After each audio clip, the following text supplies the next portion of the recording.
मेरे पिता ने जो किया ऐसा शायद ही कोई अपनी बेटी के लिए सपने में भी सोच सकता होगा। उन्होंने मेरी शादी जबरदस्ती और बेहोशी की हालत में हमारे ड्राइवर से करवा दी।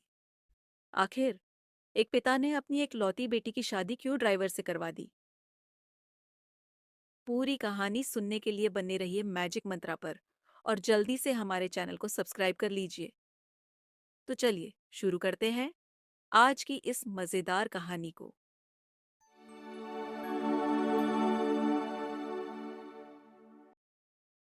मेरा नाम प्रियंका है। मेरे पिता ने मेरे साथ जो किया वो कोई सोच भी नहीं सकता। मैं अपने पिता की एक लौती बेटी हूँ। हम बहुत ही रईस परिवार से हैं। हमारी एक कंपनी है, सो पैसों की कोई कमी नहीं है। बचपन से ही मुझे ऐशो आराम की आदत है। नौकर चाकर गाड़ियां मेरे चारों तरफ रहती थी। मैं अपनी जिंदगी बहुत अच्छे से जी रही थी। लेकिन उस एक दिन ने मेरी जिंदगी बदल दी। हमारे यहाँ कुछ ही दिनों पहले ही एक नया ड्राइवर आया था। वो ड्राइवर जवान था, लेकिन वो मुझे पसंद नहीं था। वो ज्यादा सवाल पूछता था। कहाँ जा रहे हो? क्यों जाना है? इतना तो मेरे पापा मुझसे नहीं पूछते थे। एक दिन जब उस ड्राइवर ने हद कर दी तो मैंने उसे एक तमाचा मार दिया और उसे नौकरी से निकाल दिया। मैंने पापा को यह बताना जरूरी नहीं समझा, क्योंकि हमारे यहाँ ड्राइवर की कमी नहीं थी। लेकिन मुझे नहीं पता था कि मेरे साथ यह होने वाला है। एक दिन सुबह जब मैं उठी तो मेरे कमरे में वो ड्राइवर था। वो ड्राइवर मेरे कमरे में इतनी सिक्योरिटी के बीच कैसे आ गया, मुझे पता नहीं था। शायद मैंने उसे मारा था। इस बात का बदला उसे लेना था। मैंने कहा कि तुम यहाँ क्या कर रहे हो? वो बोला कि मैं तुम्हारा पति हूँ। कल रात को तुम्हारे पिता ने मेरी शादी तुमसे करवा दी है। मैंने कहा कि तुम पागल हो। मेरे पिता तुमसे शादी करवाएंगे। और शादी हो गई, मुझे पता भी नहीं चला। फिर उसने कहा कि मुझे पता था कि तुम यह बात नहीं मानोगी, इसलिए मैं तुम्हें तस्वीरें दिखाता हूँ। उसने अपने मोबाइल में हमारी शादी की तस्वीरें दिखाई। वो सच बोल रहा था। मैं उसके साथ मंडप पर बैठी थी, मुझे होश नहीं था। और मेरे पिता भी मेरा कन्यादान करते उस तस्वीर में थे। मुझे उस तस्वीर को देखकर भरोसा नहीं हुआ कि मेरे पिता, जो मुझे इतना प्यार करते थे, वो मेरी शादी बेहोशी की हालत में मेरी मर्जी के बिना एक ड्राइवर से करवा सकते हैं। मैं उसी समय अपने पिता के पास गई और पापा को कहा कि पापा, ये सब क्या है? ये कोई नाटक है? ये ड्राइवर के साथ आपने मेरी शादी करवा दी, वो भी मुझे बेहोश करके। आप ऐसा कैसे कर सकते हैं? पापा ने कहा कि वो मजबूर है। मैंने कहा, मजबूर? हम मजबूर हैं इतने बड़े होने के बाद भी? इसकी क्या औकात है? हम इसके आगे कैसे मजबूर हो सकते हैं? वो बोला कि जबान संभाल कर बात करो, अब मैं तुम्हारा पति हूं। मैंने बोला, मैं इस शादी को नहीं मानती। ये कैसी शादी है? मेरी मर्जी के खिलाफ है। वो बोला कि मर्जी तुम्हारे बाप की थी, जो इस तस्वीर में साफ दिखाई दे रहा है। फिर वो बोला, चलो अब मेरे साथ।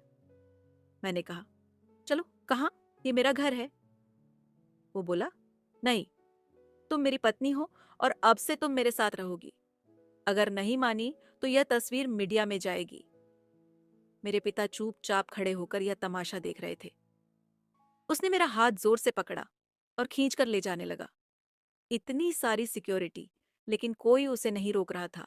मेरे पिता भी जैसे भूत बन गए थे। पर ऐसा क्यों? मैं रो रही थी और वो मेरा हाथ खींचकर मुझे ले जाता रहा।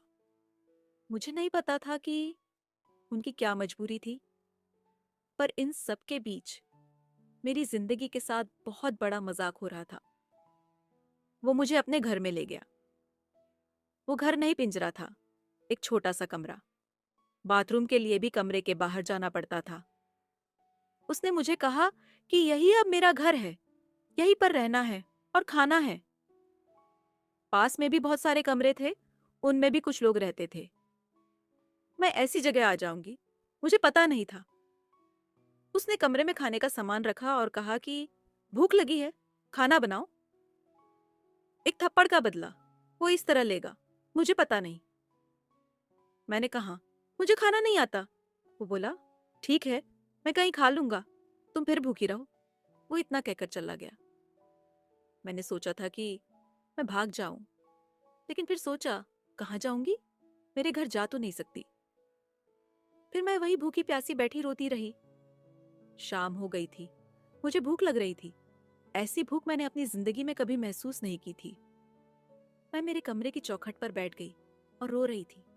पास के कमरे से एक औरत ने मुझे रोते देखा और कहा, क्या हुआ? मैंने कहा, भूख लगी है। वो बोली, इतनी सी बात। उसने अपने कमरे से एक रोटी और थोड़ी दाल मुझे दी। उसे मैंने खाया। मैंने हर तरह के पकवान खाए, लेकिन वो रोटी और दाल खाकर मुझे जो अनुभव हुआ, लगा जैसे मैंने भगवान को पा लिया हो। रात हो गई थी।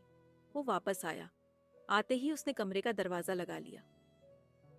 मुझे डर था कि वो कहीं मेरे साथ जबरदस्ती ना करे, लेकिन वो चुपचाप एक कोने में सो गया। इतने बड़े महल से एक कमरे में, वो भी अजनबी के साथ। मैंने सोचा कि अब मैं यह सब बर्दाश्त नहीं करूंगी।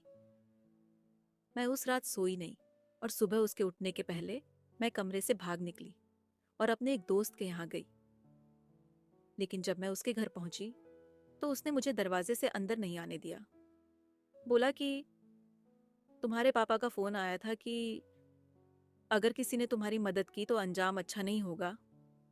उसने मेरे मुंह पर दरवाजा बंद कर लिया।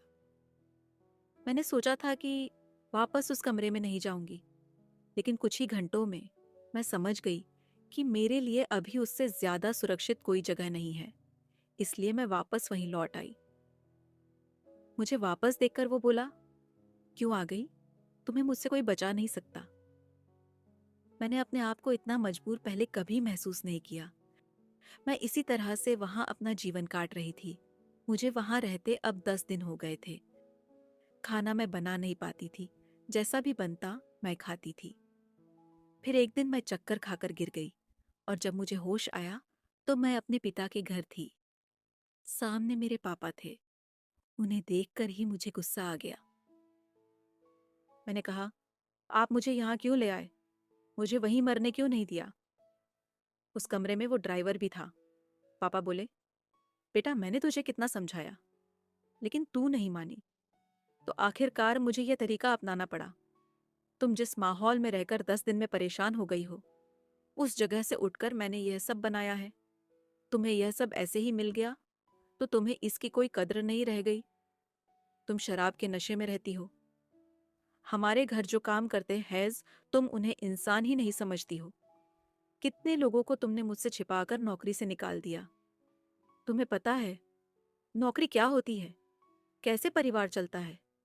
शायद तुम इन 10 दिनों में कुछ सीख पाई होगी। और हाँ, यह ड्राइवर नहीं अरुण है, मेरे दोस्त और बिजनेसमैन रमन का लड़का। ये तुमसे शादी करना चाहता था। मैंने ही इससे कहा था कि तुम पहले उसे जान लो। तुम्हें उसने फॉलो किया तो वो समझ गया कि तुम गलत रास्ते पर हो। इसलिए हम दोनों ने मिलकर यह नाटक किया ताकि तुम्हारी आंखें खुल सके। जिस रात तुम्हारी शादी करवाई थी, उस रात भी तुम नशे में घर आई थी। पैसे और जिंदगी की कद्र करो। सबके नसीब में यह नहीं होता है। ये सब मेरे लिए था, मुझे सिखाने के लिए। और सच में इन सब से मेरी आंखें खुल गई। मैं एक नई इंसान ही बन गई।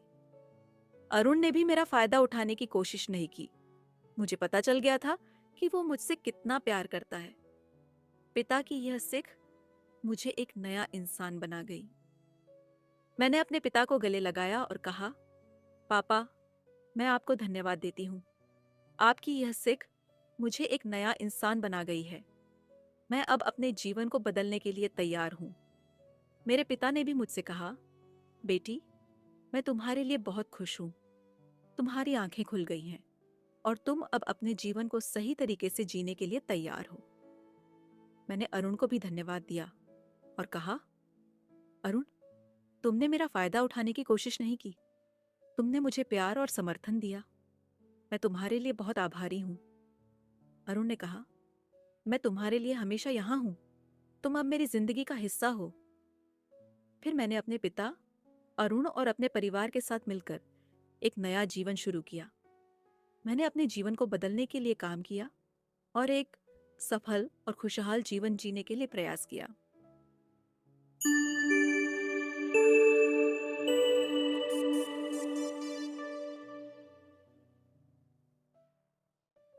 दोस्तों, यह एक बहुत ही प्रेरक और भावपूर्ण कहानी है। यह कहानी हमें यह संदेश देती है कि हमारे जीवन में सीखने और खुद को बदलने की क्षमता होती है। साथ ही यह कहानी हमें सिखाती है कि पारिवारिक मूल्यों और जिम्मेदारी को समझना कितना महत्वपूर्ण है।